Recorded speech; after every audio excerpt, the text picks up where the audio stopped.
G'day. Bic Biro teaches us that change isn't always the answer.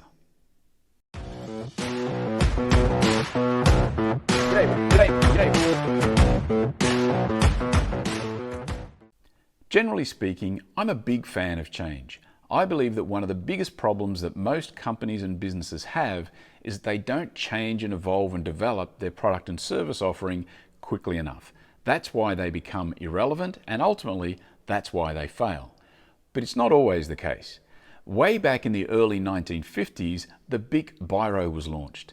And here we are today, nearly 70 years later, and nothing has changed. It is still the same product as it was way back in the early 1950s. It's still that clear plastic tube, a little plastic stopper on the end, and the little plastic lid on the top. That's it. It's beautifully, beautifully simple. It hasn't changed. Why?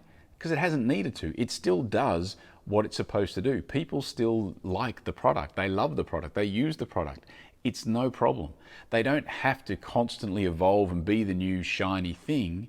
They've worked out that their product is good the way it is. If it ain't broke, don't fix it. By all means, take a look at it, see what the competitors are doing, see what you're doing, talk to your customers, find out whether your product or service is still relevant. And if it is, then don't change it. If it ain't broke, don't fix it. You don't need to change it.